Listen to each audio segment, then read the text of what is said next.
İşğaldan azad edilmiş ərazilərdə su ehtiyatları ilə bağlı geniş miqyaslı işlər davam etdirilir. Həyata keçirilən layihələrlə tanış olmaq üçün media nümayəndələrinin Zabuqçay su anbarına səfəri təşkil edilib. Səfər iştirakçıları arasında əməkdaşımız Tahirə Tağıyeva da var. Görülən işlərlə bağlı ən son məlumatları bizə o çatdıracaq. Salam Tahirə, buyurun, eşidirik sizi. Hər vaxtınız xeyir olsun Elnarə. Bəli, sizi Laçından salamlayırıq.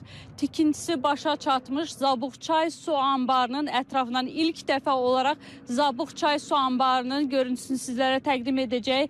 Qeyd edək ki, bu su anbarı sırf suvarma məqsədi ilə, ərazilərin suvarılması məqsədi ilə yaradılmışdı və Həkəri çayının sağ və sol sahillərində yerləşən ərazilər məhz bu anbarın suyu ilə suvarılacaq. Anbar haqqında daha ətraflı məlumatı bizə Su Ehtiyatları Dövlət Agentliyinin nümayəndəsi Dilqəm Şərifov çatdıracaq. Hər vaxtınız xeyir olsun. Buyurun, sizi eşidirik. Təşəkkür edirəm. Mən sizi və tamaşaçılarımızı salamlamaq istəyirəm. Qeyd eləmək istəyirəm ki, cənab prezident İlham Əliyevin 1 mart 2022-ci il tarixli sərəncamına əsasən Həkəri çayının sağ və sol sahillərinin, əkin sahələrinin suvarılmasının yaxşılaşdırılması məqsədi ilə 2023-cü ildə Zabuqçay su anbarının tikintisinə başladıq. 2023-cü ilin sonuna yaxın.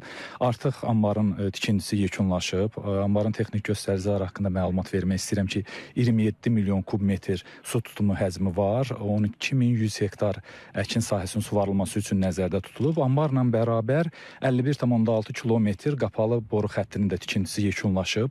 Hal-hazırda qeyd eləmək istəyirəm ki, Zəngilan və Qubadlı rayonunda yerləşən aqroparkların 2900 hektar ərazisinə, yəni əkin sahəsinə su verilir indi.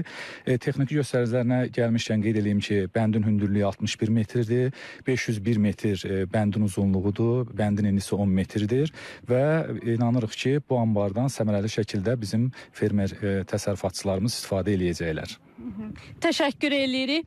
Bəli, Su Ehtiyatları Agentliyi nümayəndəsinin də qeyd etdiyi kimi, məhz ərazilərimizin düzgün suvarılması, suların idarə olunması nəticəsində ərazilərimiz, işğaldan azad olunan ərazilər Gülüstana çevriləcək və ümid edirik ki, buradan fermerlərimiz, təsərrüfat sahibləri bol məhsul götürəcəklər ki, bu da vətənə fayda verəcək. Təşəkkür edirik əməkdaşımıza və müsahibinə.